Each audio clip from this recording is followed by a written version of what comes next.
What's up, guys? Welcome to Stronger TV. I'm Kiefer Lammi here with Dan Pope, and today we're going to talk about training volume and how you can appropriately increase that over time. So what we see and what we get questions a lot from people about is like, how can they get stronger? How can they start training more frequently because they see that's what other people are doing to get stronger? Yeah. And I think the problem is that people don't have a good appreciation of where they're starting from and how to make the appropriate sizable steps to get to that point. Yeah, I think that what's really important for people to understand is that you can't just raise your volume forever. And if you look at any sport, really, the areas that take more stress are just more likely to get hurt, you know? And I think what you'll find is that top level athletes are always trying to push as much volume as they possibly can without getting hurt, right? And a lot of people are trying to push that same volume over the course of time in hopes it's going to make them better, but sometimes they end up getting hurt as a result, right? Especially when that volume is applied really quickly. Yeah. So I think there's kind of like three key ways that we can adjust this stuff when we look at this with people. It's we can adjust training volume, right? So how many sets and reps you're doing. We can adjust your frequency, so how many days a week you're doing, which is going to impact your volume. And then the third is intensity, right? So if we keep all of those in mind, what we have to appreciate is that they all can't increase at once, because if you go from squatting once a week for 3 sets of 5 to squatting 3 days a week for 5 sets of 5, that's a dramatic increase in training volume, and that sort of spike is probably going to lead to an injury or you're not feeling very good with training.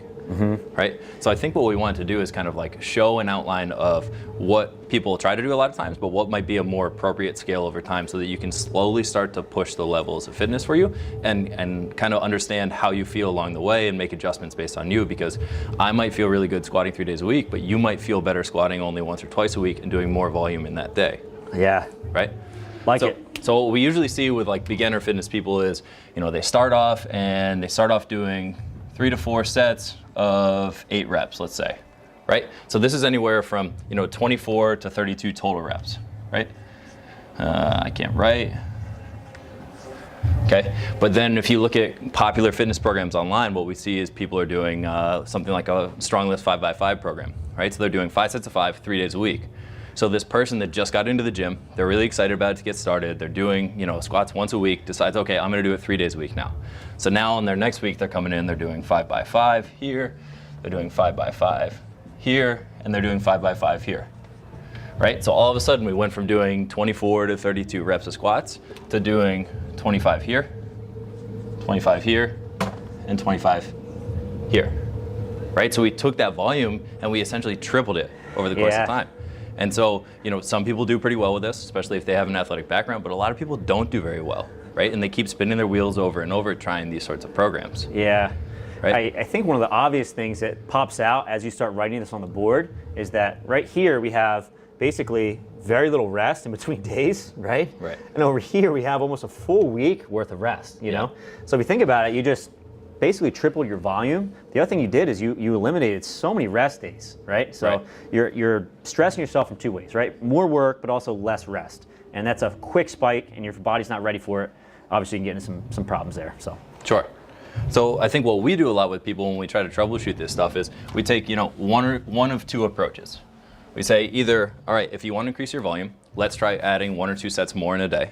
Right? So instead of doing 3 to 4, maybe we're doing 5 sets, okay? And we'll stick this with this idea of 8. So we're doing 5 sets of 8, and now we're doing 40 total reps, right? That's option A for this person. Option B is to say, okay, well, we want to do this a little bit more. Well, maybe let's try doing a second day of squatting later in the week. Okay, so option B, we'll stick with that same 3 to 4 sets of 8 here, and then maybe later on in the week, we'll do another 3 sets of 8. Okay, so we've almost doubled their training volume, but we've slowly accounted for making sure that they still have some rest days in between. It's not a dramatic spike to go into 3 days in the week. And now we can see, for this person, whether, this much volume in the day makes them too sore to recover in 24 to 48 hours, or if we take this approach, if squatting twice in the week doesn't give them enough rest days in between where they feel good because of their lifestyle or where they're coming from with training. Yeah. What do you think? I like it. I think this is one of the points you're trying to get to, so I don't want to steal someone's thunder, but 3 to 4 sets, 8, when you're working like close to 90% of your max is a little different than 3 sets 8, let's say 80% of your max, right? So one of the things that I see a lot with Olympic weightlifting coaches, they have a day where the set and rep scheme is the same, right? So let's say Mondays and Thursdays doing sets of 5, but you're going heavy on your sets of 5 on like a Monday, and your Thursday is actually a little bit easier. But what we use a lot in Stronger is use a lot of RPE training. Yep. So one easy way to introduce a little bit more volume, but in a way that's not so stressful on your body, is let's say that when you finish your sets of squats on Thursday, let's say you want these between a 7 or 8 out of 10 as far as intensity, 10 out of 10 being the most intense set you possibly could do. And then on your Monday, you're doing more of like an 8 to 9 intensity. So this is really hard work. This is not quite as much. So. Right. So that's what we would call kind of like a high-low model, right? Or a modified version of how you could think of that, right? Is where we have one day that we want to be really high stimulus for them. So it's high volume, it's high effort level, we've got a higher RPE in there, and we've got a secondary day that's a little bit lower volume and a little bit lower effort level. So we're able to push the overall training volume without necessarily pushing the amount of stress that they've got. Like it. Right? And again, all of this is like a step-by-step process. So you could do that and feel great doing it, and you want to keep pushing the envelope, so maybe you start doing a little bit more. Right? It's not uncommon for people in strength sports to be doing 3 days a week of squatting or something, but what we don't appreciate when you go and you buy their programs online is that what they're doing now is not what they did to get to this point at some point. Right? Most people started doing it once a week. They started doing it twice a week. They started with really low intensities. They did something to make this step-by-step process.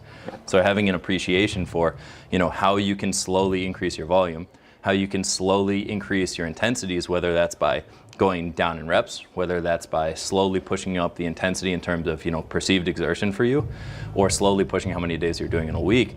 It's a gradual process so that you're able to do this for a long time, because if you jump all the way to squatting 4 days a week after 2 months of training, you don't really have anywhere to go from there. Yeah, agree with you. I guess I'm going to have another question for you based on that. Let's say we're doing all these things appropriately for, let's say, the squat, right? Mm-hmm. We still want to try and increase our ability to tolerate more volume. Is there anything we can do from like an accessory perspective, right, to increase the ability to tolerate stress, to say like the knee or the hip or the spine, without throwing more squatting at them?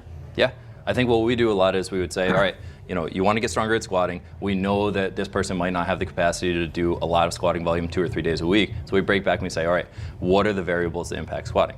Right? So what are the pieces that we incorporate into squatting? It's we need quad strength, we need hamstring strength, we need trunk and back strength, right?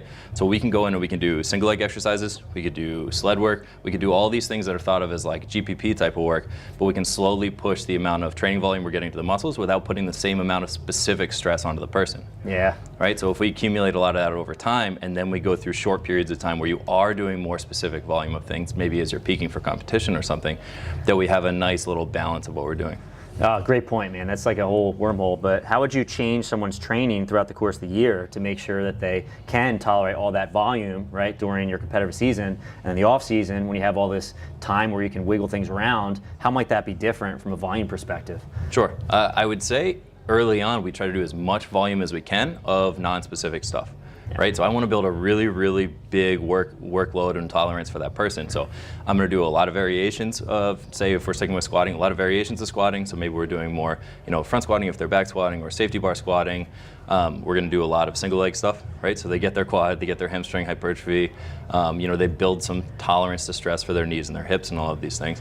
And then over time, I'm just going to slowly start to dose in more specific stuff. So ideally, I'd almost prefer that early on their training volumes and the workloads are much higher than what they would be in a specific phase, knowing that as we get there and as we increase the intensity, right, as the volume of specific work increases, that they've got a base level of foundation that they can work off of, that they're not going to be hurt or they're not going to be tired from doing that to a point that they can't recover. Yeah, sorry to spring that big question on you. Partly it's because I know you had some good stuff to talk about, but also I think that's a huge thing for people to keep in mind, right? Your off-season training does not have to look like your in-season training. And there are very specific places, I guess, where people fall apart. So let's say you're an Olympic weightlifter. Olympic weightlifters tend to have a lot of knee pain, right? So one of the most common areas that will pop up, right?